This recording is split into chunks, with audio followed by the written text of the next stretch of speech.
21 رمضان المبارک حضرت مولا علی شیر خدا رضی اللہ تعالیٰ عنہ کی شہادت کا دن ہے۔ حضرت علی المرتضیٰ شیر خدا کو بڑی بے دردی کے ساتھ شہید کیا گیا، اور ابن ملجم نامی شخص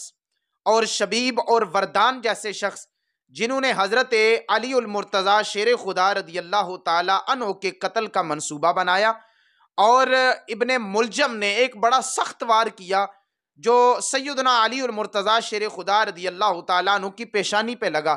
اور پھر اس کے بعد وہ تاب نہ لا سکے اور جام شہادت نوش فرما گئے۔ حضرت علی المرتضیٰ شیر خدا رضی اللہ تعالیٰ عنہ، آپ کی فضیلت، آپ کے کمالات بے شمار ہمیں نظر آتے ہیں۔ کبھی غدیر خم کا واقعہ پڑھیے، صحابہ کرام رضوان اللہ علیہم اجمعین نے جو شکایت تاجدار کائنات صلی اللہ علیہ وآلہ وسلم کو حضرت علی المرتضیٰ شیر خدا کے حوالہ سے لگائی، تو آقا کریم صلی اللہ علیہ وسلم کا رویہ کیسا تھا، اور حضور نے غدیر خم کے موقع پہ جو ایک خوبصورت خطبہ ارشاد فرمایا، اور آقا کریم صلی اللہ علیہ وسلم نے ارشاد فرمایا کہ علی المرتضیٰ شیر خدا وہ شخص ہے، من کنت مولاہ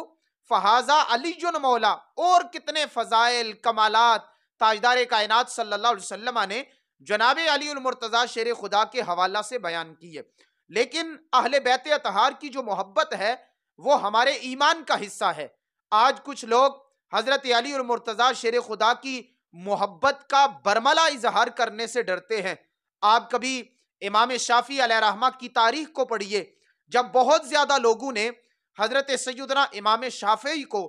بہت زیادہ تنقید کا نشانہ بنایا، تو امام شافعی کا وہ جو شعر آپ کی طرف منسوب کیا جاتا ہے، ان کان رفضاً حب آل محمد، فرمایا اگر آل محمد سے محبت کرنا یہ رفض ہے تو سن لو امام شافعی یہ اعلان کرتا ہے کہ سب سے بڑا رافضی میں ہوں۔ تو اس لیے اہل بیت اطہار سے محبت کوئی رفض نہیں ہے، بلکہ یہ ہمارے ایمان کا حصہ ہے۔ بہت زیادہ لوگ تنقید کا نشانہ بناتے ہیں، اگر صحیح بات کی جائے،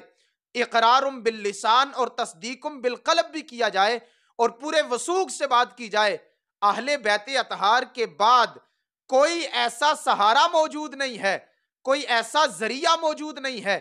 جب تک اہل بیت سے محبت نہیں کریں گے، اللہ تعالی ہم سے راضی نہیں ہوں گے۔ اور پیغمبر کی وہ حدیث بھی یاد کیجئے، آقا کریم صلی اللہ علیہ وسلم نے ارشاد فرمایا، مومن صرف علی سے محبت کرتا ہے اور منافق علی سے بغض رکھتا ہے۔ ہم اہل ایمان ہیں، ہم علی سے محبت کرتے ہیں، ہم اہل بیت اطہار سے محبت کرتے ہیں، اور یہ ہماری نجات کا ذریعہ بھی ہے۔